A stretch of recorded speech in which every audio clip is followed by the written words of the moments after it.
Hello, good morning class 5 के बच्चों। आज मैं आप लोगों को आपके हिंदी व्याकरण से एक चैप्टर फर्स्ट एक्सरसाइज रिवीजन करवा रहा हूँ। वो ऐसा इसलिए क्योंकि यह किताब आपकी व्याकरण की पूरी समाप्त हो चुकी है, पढ़ाया जा चुका है ऑनलाइन के माध्यम से, सारे प्रश्नोत्तर तक को बता दिया गया है।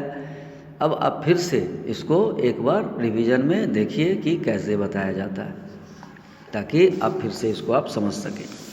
तो देखिए, सबसे पहला चैप्टर है भाषा, बोली, लिपि और व्याकरण। जैसा कि इस चैप्टर में आपको 4 चीज़ को समझने की ज़रूरत है: भाषा, बोली, लिपि और व्याकरण। तो भाषा क्या है? भाषा वह साधन है जिसके द्वारा हम अपने मन के भाव विचार को दूसरे तक पहुंचाते हैं और दूसरे के भाव विचार को अपने तक लाते हैं, वह भाषा कहलाता है। क्योंकि हमारा देश बहुत बड़ा है, विशाल देश है, दुनिया बहुत बड़ी है, तो अलग अलग क्षेत्रों में अलग अलग भाषा का प्रयोग किया जाता है। जब वही भाषा एक बड़े से क्षेत्र में, बड़े से भूभाग में प्रयोग किया जाता है, बड़े से भूखंड में प्रयोग किया जाता है, बड़े से क्षेत्र के लिए प्रयोग में आता है, बहुत सारे लोग इसका प्रयोग करते हैं, तो वह भाषा कहलाती है। लेकिन उसी भाषा का एक छोटा रूप है जो बोली कहलाता है, जो छोटे छोटे क्षेत्र में, छोटे कस्बे में, छोटे कबीले में, छोटे इलाके में बोला जाता है, उसको हम बोली कहते हैं। अब इस तरह से भाषा और बोली को हमने समझ लिया। तो भाषा में फिर आते हैं हम। तो भाषा कई प्रकार की होती है, भाषाएं कई प्रकार की होती है, कारण कि सभी क्षेत्र में अलग अलग तरह के लोग निवास करते हैं, उनकी भाषा अलग अलग होती है। अब देखिए, तो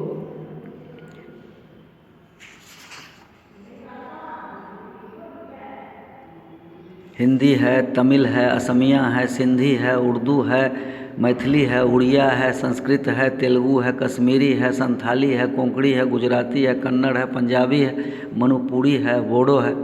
ये इतनी भाषाएं यहाँ भारत सरकार के द्वारा मान्यता प्राप्त है। 22 भाषाओं को मान्यता प्राप्त है। सभी अलग अलग क्षेत्र में हैं, सभी अलग अलग क्षेत्र में बोले जाते हैं। जैसे असम तो असमिया भाषा बोला जाता है, उड़ीसा में तो उड़िया भाषा बोला जाता है, गुजरात में तो गुजराती बोला जाता है, पंजाब में तो पंजाबी बोला जाता है, कश्मीर में तो कश्मीरी बोला जाता है। तो इस तरह से इन सारी भाषाओं को मान्यता प्राप्त है। तो भाषा आपने समझ लिया। 2 तरह की भाषाएं हैं, जिसको बोलकर व्यक्त करते हैं वह मौखिक भाषा, और जिसको लिखकर व्यक्त करते हैं वह लिखित भाषा। लिखित भाषा के अंतर्गत आप अखबार ले सकते हैं, चिट्ठी पत्री ले सकते हैं, किताब ले सकते हैं, लिखित। उसके बाद मौखिक भाषा में तो किसी का भाषण ले सकते हैं, किसी का आदेश ले सकते हैं, इत्यादि। उसके बाद आता है लिपि। इसी भाषा को, जिसको हम बोलकर व्यक्त करते हैं, तो वह भाषा कहलाती है। लेकिन लिखने के लिए फिर हमें किसी साधन की ज़रूरत होती है, किसी चित्र की ज़रूरत होती है, किसी चित्रलिपि की ज़रूरत होती है। तो सबसे पहले हम अक्षर आ गया हमारे पास, आज हमारे पास वर्ण है, आज हमारे पास अक्षर है, आज हमारे पास शब्द है। लेकिन प्राचीन समय में हमारे पास क्या था? सिर्फ चित्र था। हम चित्र बनाते थे और भाषा उस पर अपने आप समझते थे। धीरे धीरे विकास होता गया। तो भाषा को लिखने के लिए हमने क्या किया? आड़ी तिरछी रेखाओं का प्रयोग करना शुरू किया, जो लिपि कहलाया। लिपि क्या कहलाए? लिपि किसे कहते हैं? तो भाषा को व्यक्त करने के लिए जिन चिन्हों का सहारा लेते हैं उसको हम लिपि कहते हैं।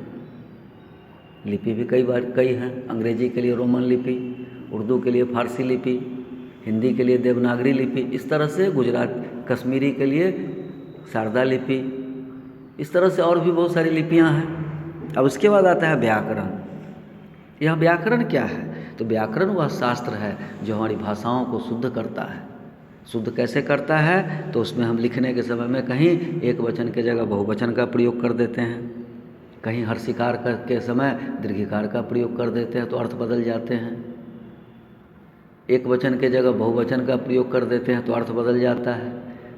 स्त्रीलिंग के जगह पुल्लिंग का प्रयोग कर देते हैं तो गलत हो जाता है। इस तरह से हमको यह सिखाता है। तो व्याकरण हमें क्या सिखाता है? व्याकरण हमें भाषा को शुद्ध करना सिखाता है।